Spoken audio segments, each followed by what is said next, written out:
a gente é jovem, a gente imagina que as grandes decisões são sempre tomadas dentro de uma sala de reunião. Mas basta um pouco de experiência para perceber que, muitas vezes, é num jantar, entre um gole de vinho e um tiragosto, que as coisas realmente acontecem. Em Bauru, durante mais de 20 anos, um dos principais pontos de encontro da elite intelectual tinha endereço marcado. Uma casa, aparentemente modesta, a poucos metros do principal cartão postal da cidade, onde morava Jurandir Bueno Filho. Ele vivia e trabalhava ali. Também recebia muita gente. As festas e jantares eram disputados.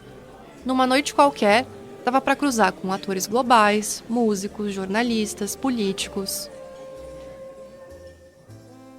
Foi assim até a sua morte em 2009. Depois que faleceu, Jurandir deixou a própria casa e outros bens em testamento para um grupo seleto de funcionários. A casa passou por muitas fases depois disso. Teve novos moradores, ficou fechada por um tempo e chegou a virar até escritório de psicologia e loja de roupa. Até que tudo mudou em 2024, quando a propriedade foi vendida para um novo dono e teve seu destino sacramentado: a demolição.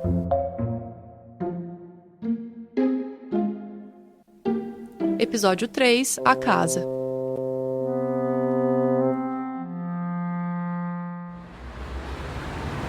tudo bem? Oi. Licença. Prazer, eu sou a Gabriela. Esse que você vai ouvir agora é o seu Francisco, morador do Jardim Panorama há mais de 40 anos. Foi um dos vizinhos de longa data de Jurandir. Jurandir, vô. Jurandir Bueno, eu cheguei a conhecer. A gente encontrou ele por acaso, na calçada de casa, bem na hora em que abriu o portão para receber o seu neto, que também participa da conversa. Você é neto dele? Sou neto dele. Ah, prazer. Bom. A gente estava aqui na casa conhecendo.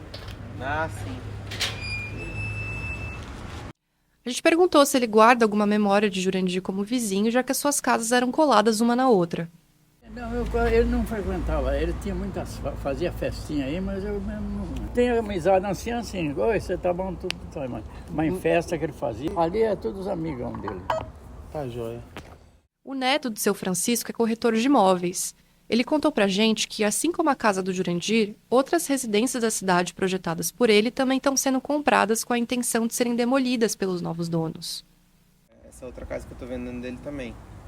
Provavelmente vão comprar para derrubar, mas só que assim, é uma pena, porque é uma casa que tem 3 andares, todas as salas são avarandadas. A gente confirmou essa informação com o professor doutor de Arquitetura e Urbanismo da Unesp, Nilson Girardello. Ele contou em entrevista para o podcast a situação atual de muitas obras residenciais de Jurandir. Na cidade, infelizmente, eu tenho visto com muita tristeza muitas das obras dele serem demolidas ou serem reformadas. Então, assim, a gente às vezes conta nos dedos aquelas que estão mais íntegras. Como boa parte delas são residências, o que ocorre? Muitas pessoas mudam para uma casa dessas e aí tem um acabamento que é um piso que se usava nos anos 70, e aí as pessoas querem mudar o piso. Eu já vi casas que tinham um piso que é magnífica, do Brenan, que é lá no Recife, né? É um piso maravilhoso. O pessoal tira aquele e bota porcelanato, né? Aquele porcelanato brilhoso, horroroso, enfim. Esse é um movimento comum nas grandes cidades brasileiras. Casas térreas, muitas vezes com valor histórico e arquitetônico, vêm sendo demolidas para dar lugar a empreendimentos mais lucrativos. Prédios residenciais, clínicas, comércios. O engenheiro elétrico e ex-funcionário de Jurandir, Fábio Forato, percebe esse processo se acelerando em Bauru. Aqui você pode andar por aqui, você vai ver casas vazias, vendendo, alugando, vindo para cá salão de beleza, estética, clínicas e tal, mas a parte residencial dessa região toda aqui praticamente está se extinguindo. Com a saída dos moradores, os vínculos de vizinhança e o sentimento de pertencimento também vai morrendo. Aos poucos, o bairro vai mudando de cara, deixando de ser um espaço de convivência para se tornar um espaço de consumo. Tá saindo muito loteamentos, né? Muitos condomínios fechados. O Estoril, que era o point, né, da nata bauruense, não é mais. Você anda por aqui, você vê casas vendendo, casa fechada, casa alugando. O pessoal saiu tudo da rua, foi tudo condomínio. A casa do Jurandir é mais um resultado desse processo urbano. O novo proprietário, que preferiu não se identificar, contou pra gente que em breve pretende demolir a obra e transformar o espaço num depósito de produtos farmacêuticos. Mas enquanto ainda está de pé, a casa ocupa uma esquina arborizada numa rua que dá acesso ao Parque Vitória Régio. A gente foi até lá no mesmo dia em que conversamos com o seu Francisco. Logo na entrada, o pé direito baixo chamou a nossa atenção. Para alguém da estatura do Jurandir, não parecia muito funcional. Mas mesmo para quem não entende de arquitetura, o projeto passa uma impressão clara. Era uma casa feita para receber gente. Ambientes amplos, integrados, salas espaçosas, espaços abertos. Tudo parecia convidativo. A casa dele era assim, a cara dele. Uma coisa aberta, super gostosa. Você entrava, já entrava na sala, tinha piscina, a sala aberta, com a parte de cima aberta, tudo aberto, em madeira, diferente dos concretos dele. Dionísio é arquiteto, amigo de longa data de Jurandir e ex-desenhista do escritório Meta, que funcionava no térreo da casa. Quando ele construiu, a gente ia lá na obra, né? A gente ia na obra para ajudar a descarregar as coisas e tal. Aí ele fez a casa dele em cima e o escritório embaixo. No escritório embaixo a gente trabalhava lá umas 8 pessoas. Ali ele ficou até morrer. Aí ele ficou lá, depois ele construiu, era para ele mudar, perto dali ele fez um escritório, acabou vendendo, não saiu de lá. A turma do escritório era formada por jovens arquitetos e desenhistas que tocavam o escritório Meta com ele. E como a casa tinha essa função dupla, era também espaço de trabalho, tudo se misturava. Lazer e ofício dividiam o mesmo teto. Então ele falava, e na época não tinha celular, né? Não tinha internet, era só telefone fixo. Então, o Jurandir ia para, por exemplo, ele ia para a Europa, ficava lá 20 dias. A gente tocava o escritório. Só que daí a gente fazia a maior zona, né? Que a casa com piscina. A gente subia, falava para a empregada, faz pipoca, faz bolo para a gente, parava, todo mundo subia, ficava lá na volta. Aí quando ele voltava, ele era muito filho da puta, ele via as coisas e falava, o que vocês fizeram? Tem as coisas minhas tão fora do lugar, e ele sabia tudo. O jornalista Zarcilo Barbosa relembra dessa relação de amizade do Jurandir com os funcionários do Meta. Então ele tinha muitos amigos e fazia questão de cultivar os amigos. Tanto é que os próprios funcionários do escritório dele eram tão amigos dele que ele, quando morreu, deixou tudo para os funcionários. Enquanto esteve vivo, a casa de Jurandir nunca ficou vazia e ele nunca parou de trabalhar. Conversava com muita gente famosa, né? Inclusive políticos, né? O Zé Dirceu, no auge, era o homem forte do PT, era muito amigo dele. Inclusive, conversei com o Zé Dirceu, que morou na casa do Jurandir. Esse pessoal, tudo quando vinha para cá, se hospedava na casa dele. Eu ia visitá-lo na casa dele, ele oferecia lá um jantar, um coquetel. Depois de um longo período na prefeitura, ele se afastou dos cargos públicos nos anos 80. Nos anos seguintes, passou a se dedicar ao escritório Meta e ao cargo de professor no curso de arquitetura da Unesp de Bauru. Viajou bastante, inclusive com grandes amigos como a atriz Vera Holtz, com quem foi à Índia. Existe, inclusive, uma foto dos dois, em frente ao Taj Mahal, usando lenços indianos. Visitou também a China e chegou até virar cartão postal em homenagem aos serviços prestados ao país.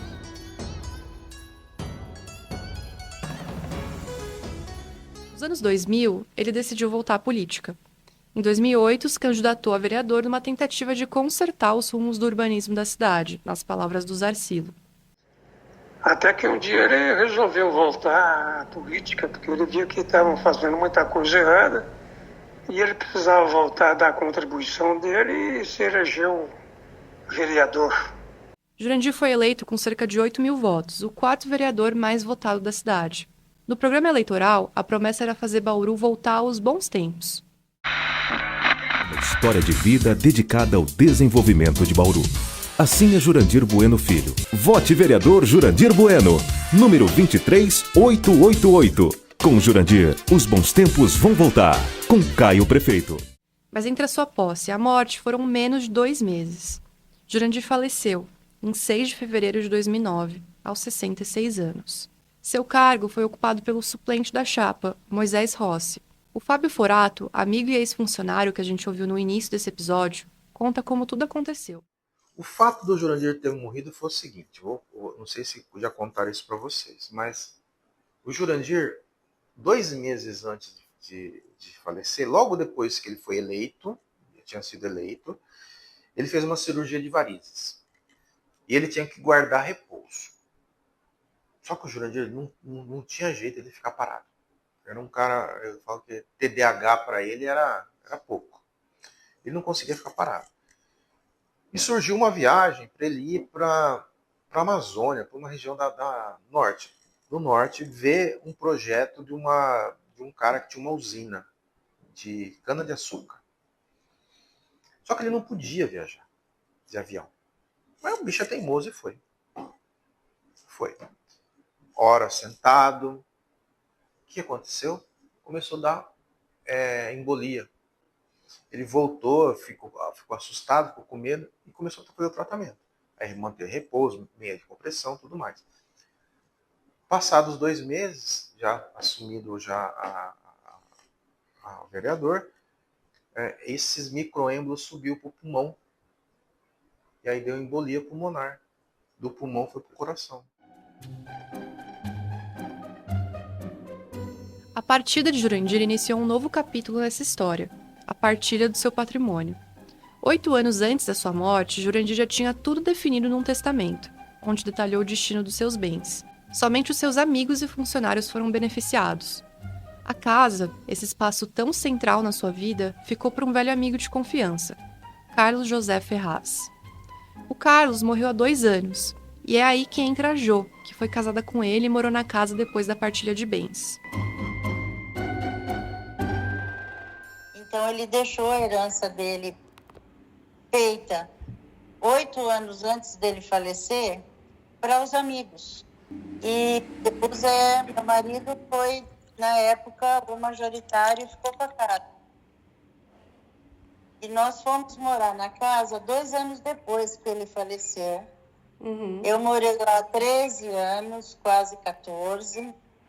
E agora nós decidimos vender. Durante muito tempo, o acervo pessoal do Jurandir ficou arquivado num quartinho no fundo da casa.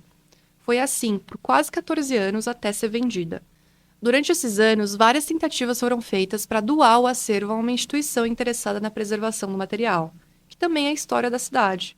O que eu pude distribuir, tentar acionar pessoas ligadas à arquitetura aqui em Bauru, que pudesse fazer um acervo para ele, foi dado início várias vezes, mas nunca ninguém terminou. Eu falei com a Associação de Engenheiros e Arquitetos, a SENAG, aqui em Bauru. Eu falei com a USC, que a USC inteira é projeto do Jurandir. Tá? Eu falei com alguns arquitetos conhecidos e amigos e nada deu resultado.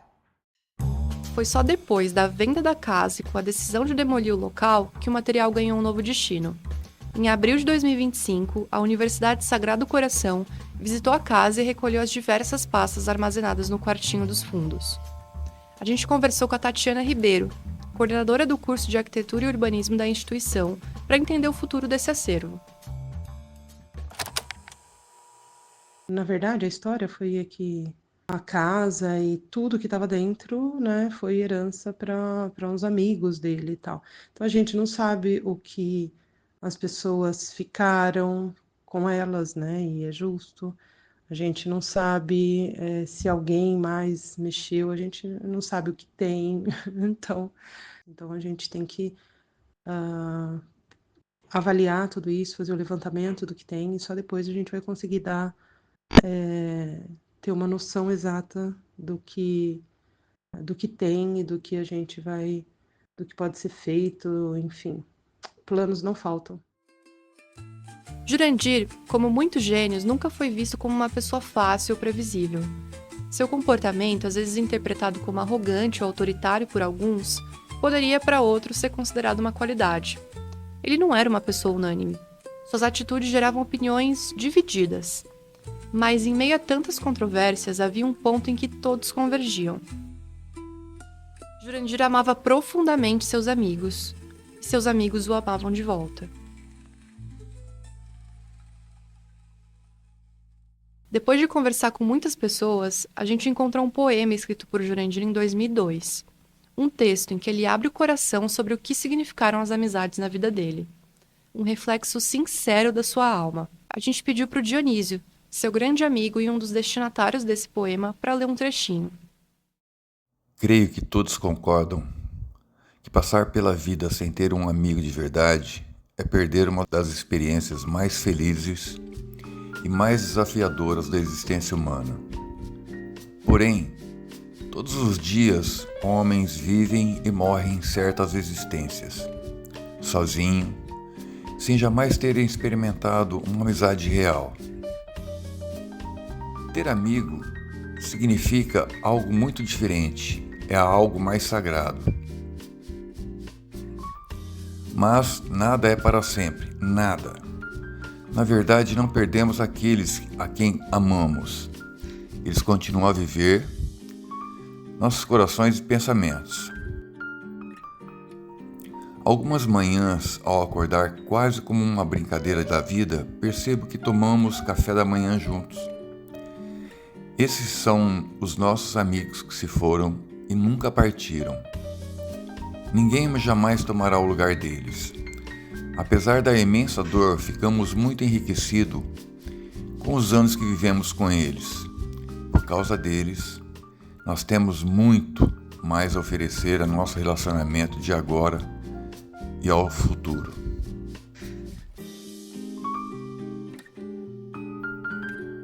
Meu nome é Gabriela Heimberg e esse foi o terceiro e último episódio do podcast O Arquiteto Sem Limites.